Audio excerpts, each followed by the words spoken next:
Good evening, everyone, and welcome. Welcome to the 91st Annual Community Christmas Tree Program right here in Griggsville. This is the only community that has an event like this and doesn't have to say celebration for this community to support an event that has gone on that long. And I'm privileged to be a part of it. You know, as I say nearly every year, it's a time-honored event where our family and our friends gather together on Christmas Eve night, and we greet those that we love, we greet our friends, we renew old acquaintances, and we're here to celebrate the birth of Jesus Christ. And it's also the chance for the young and the young at heart and those who believe to get the first glimpse on Christmas Eve of their favorite person in the whole world, and that's Santa Claus. And Santa Claus is going to be here a little bit later on this evening because he has already started his journey with his sleigh and his reindeer and his big sack of toys. He's already started. He's on the other side of the world where it's already nighttime. And he's delivering his presents. And soon, he's going to be right here in Griggsville this evening.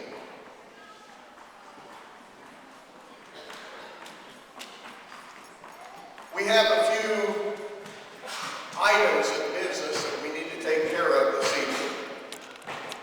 And I want you to join me in showing our thanks to those who have organized this event.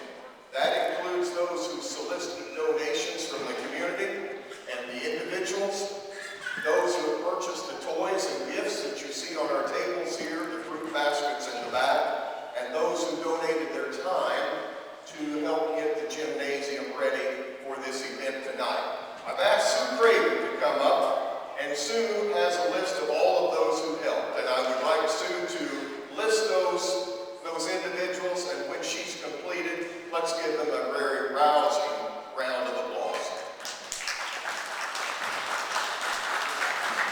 We'd like to thank Bob Furness, Pat Hurst, Jim and Juanita Chapman, Michelle, Kate, JC, and Ty Wieners, Becky and R.C. Birch, Eldon and Jackie Baldwin, Sue and Phil Craven, Brian Fitzgerald, Chris Sutton, Wayne and Becky, Ed Bogan, and the Griggsville American Legion.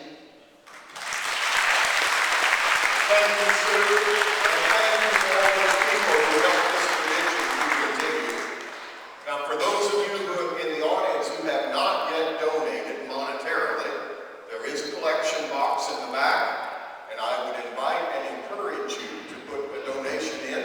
If you don't have a checkbook or cash with you tonight, you'll take donations at the Farmers National Bank here in Griggsville anytime that you would like to drop in. And for those of you, because it is getting to be the end of the year, those of you who itemize some deductions on your taxes, this is a tax, it's a donation and a deduction that you can take on your income tax. So, and for no other reason, it's a nice deduction for you. I'd like to recognize any out-of-town visitors this evening. Who's here from out of town? Over here? Anybody here? Good deal. Over here? Several here. Danny and Josh and Clayton and Allie Johnson. And I know who's going to get the award for being the farthest one, the one who traveled the farthest. Tori Johnson is here from Seattle, Washington. Tori, would you stand up? And it's not just Tori Johnson anymore, it's Dr. Tori Johnson, and we're so glad to have her on.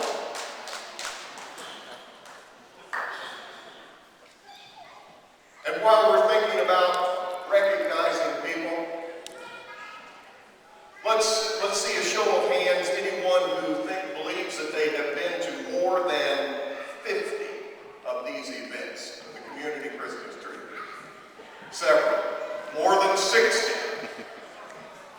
We got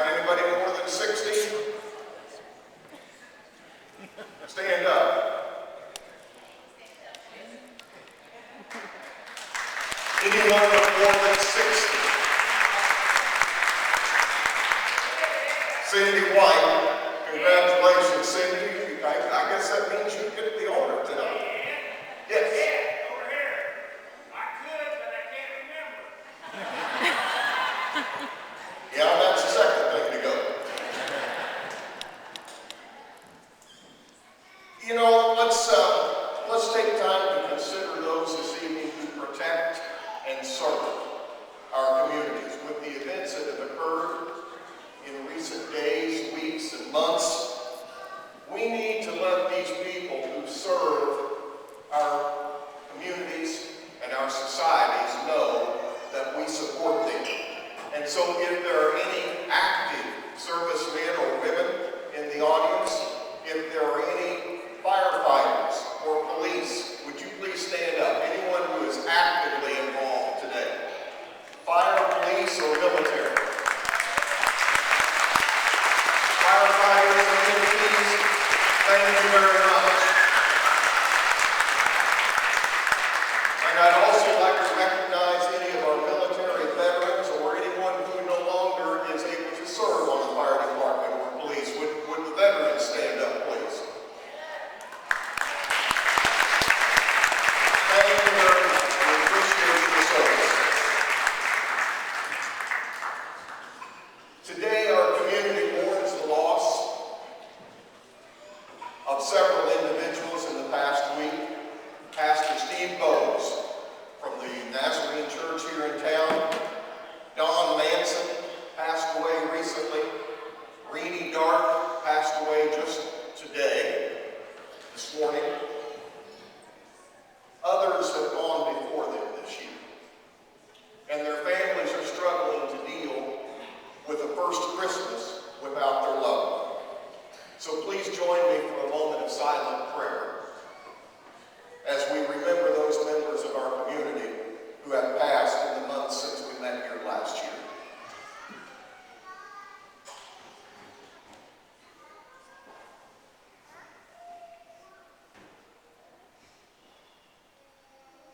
Thank you. And finally, I want to mention the Christmas Eve services that are going to be in town this evening. The Christian Church service, we believe, begins at 7 p.m. this evening. The Griggsville United Methodist Church service begins at 8 o'clock this evening. And we believe that the Episcopal Church has a midnight service beginning at 11 p.m. this evening. I plan to attend the services at my church, and I hope that you plan to go to the church of your choice later this evening. And if you don't have plans to attend a church service, there are many congregations who would welcome you as we come together this evening to celebrate the birth of Jesus Christ. And that is the reason for the Christmas season.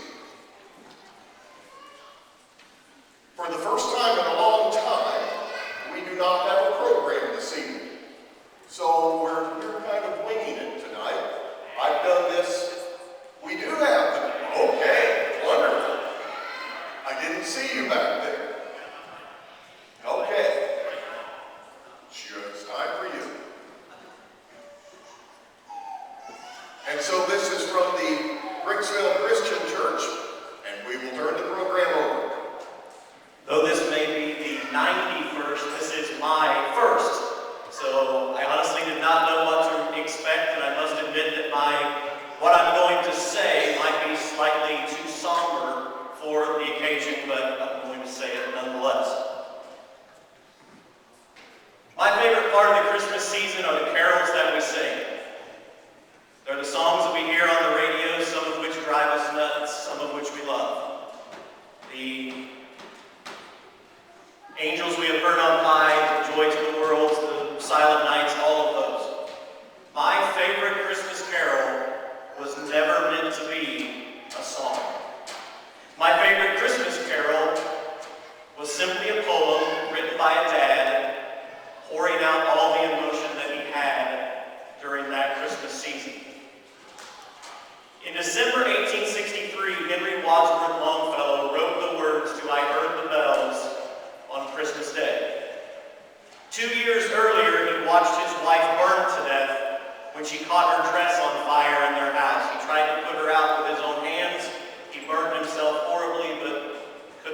when she passed away.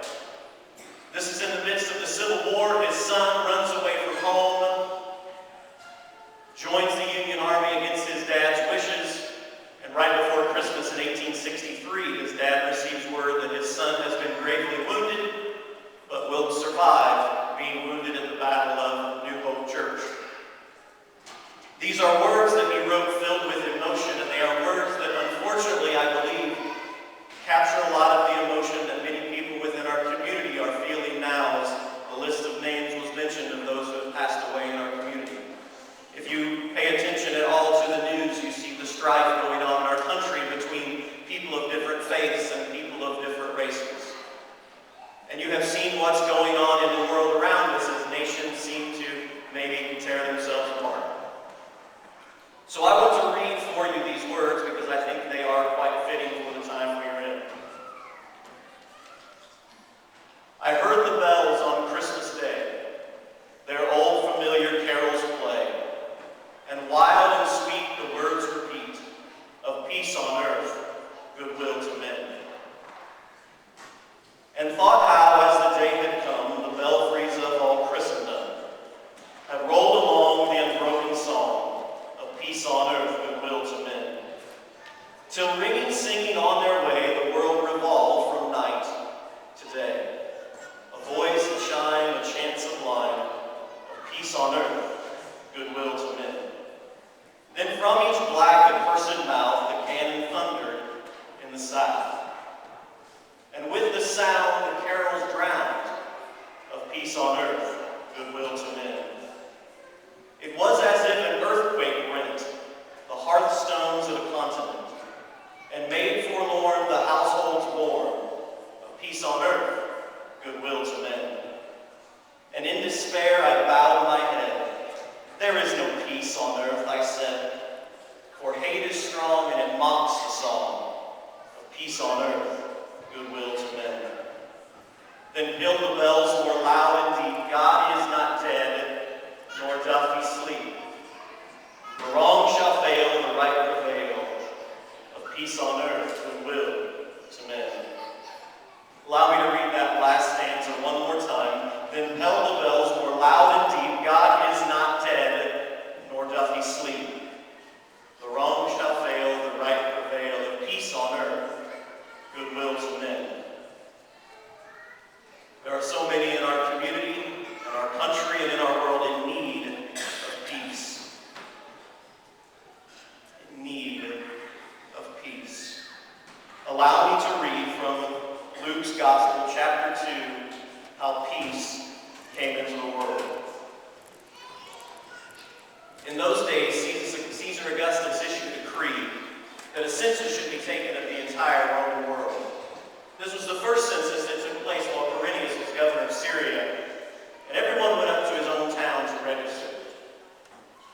So Joseph went up also from Nazareth in Galilee to Judea, to Bethlehem, the city of David, because he belonged to the house and line of David. He went there to register with Mary, who was pledged to be married to him, and who was expecting a child. While they were there, the time came for the baby to be born, and she gave birth to her firstborn, a son. She wrapped him in cloths and placed him in a manger, because there was no room for them in the inn. And there were shepherds out in the fields nearby, keeping watch over their flocks at night. An angel of the Lord appeared to them, and the glory of the Lord shone around them, and they were terrified. But the angel said to them, "Do not be afraid. I bring you good news of great joy that will be for all the people. Today in the town of David, the Savior has been born to you. He is Christ the Lord. This will be a sign to you. You will find the baby wrapped in cloths and lying in a manger." Suddenly a great company of the heavenly host appeared, praising God and saying, "Glory to God in the highest, and on earth peace to men on whom his favor rests." I'm going to pray. Heavenly Father, we thank you so much that you loved us in such a way that you were not unconcerned, that you were not distant, that you were not uninvolved, and that you sent your Son into this world that he might live and ultimately die to grant us peace. Peace in our families, peace in our nation, and peace across the world. May we strive with all that we can to bring about peace as well. It's in your Son's name I pray. Amen.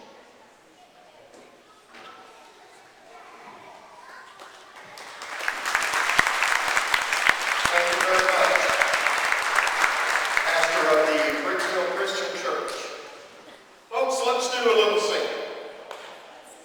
It's not community Christmas tree if we don't have a little singing. And so I'm going to start it off here. One of my very favorite Christmas songs. We'll sing some carols in just a little bit, but one of my favorite songs is Silver Bells. Do any of you like Silver Bells? I'm going to get things started, and I want everyone to join in. And so we'll start with the first verse. And it goes something like this. City sidewalks, busy sidewalks, dressed in color in the sky. In the air there's a feeling of Christmas. Children laughing, people passing, meaning smile like the sky.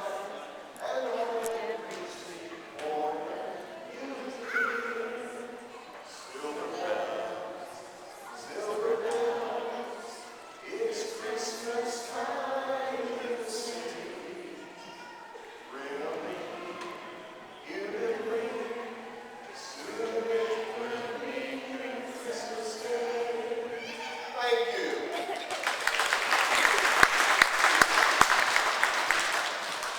Let's go to some Christmas carols now. Everyone knows Joy to the World. Let's try that one. Joy to the world, the Lord is come. Let earth receive her King. Let every heart prepare anew. And heaven and nature sing, and heaven and nature sing, and heaven and nature sing. And now let's go to one that's a favorite of everyone, Silent Night.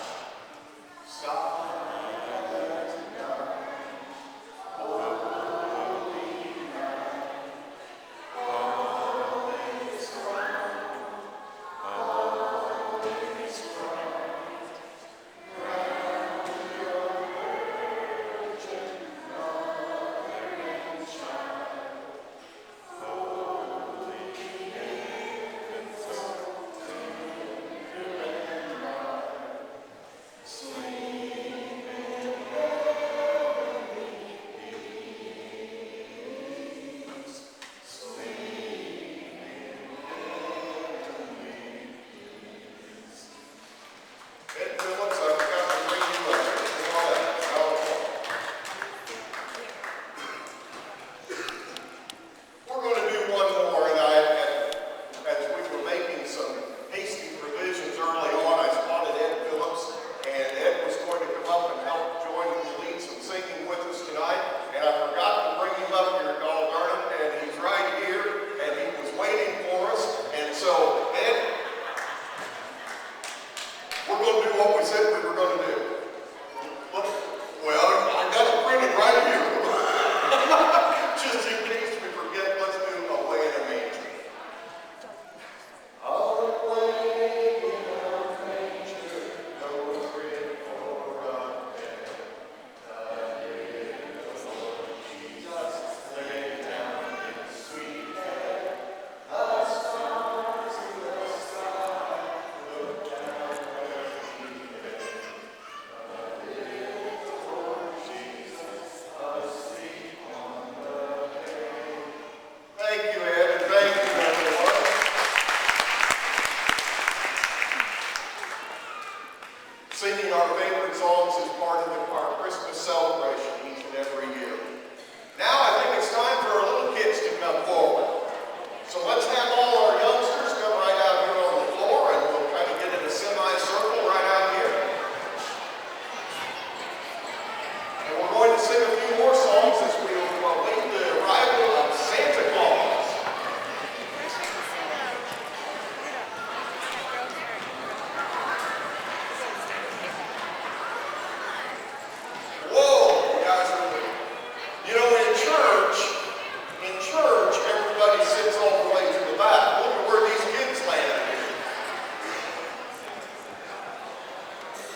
mother. He said, and he had tears in his eyes, and he said, Santa Claus just left me this long list. And at the bottom of the list, he said, sorry, Bertie, I forgot. And Bertie's mother looked down at the list, and what the list was all the things that Bertie had forgotten to do over the last 6 months. All those things that his mom and dad wanted him to do, and his homework assignments from school that he'd forgotten to do. Santa Claus had left all this long list for him and said, I forgot. So Bertie cried and cried on Christmas morning. But then his mom said, well, we're going to go to Grandma's. And we're going to go to Grandma's house for dinner. And Grandma always has a very nice Christmas tree, and maybe she'd have a present for Bertie there. So they got in the car and they went to Grandma's house. And Bertie gave his grandma a great big hug and told his grandma that he wouldn't forget things anymore. And when he got to the Christmas tree, guess what he saw underneath the Christmas tree? There was a great big sack full of presents just for him. You know what? Santa Claus really didn't forget him after all. And from that day forward, Bertie didn't forget anything either. So just remember that when your mom and dad tell you to do something, that you go ahead and do it. And don't say, oops, I'm sorry, I forgot. Did you promise to do that? Okay. Now, said a while ago that Santa Claus got an early start tonight. He's already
wants to hear Santa Claus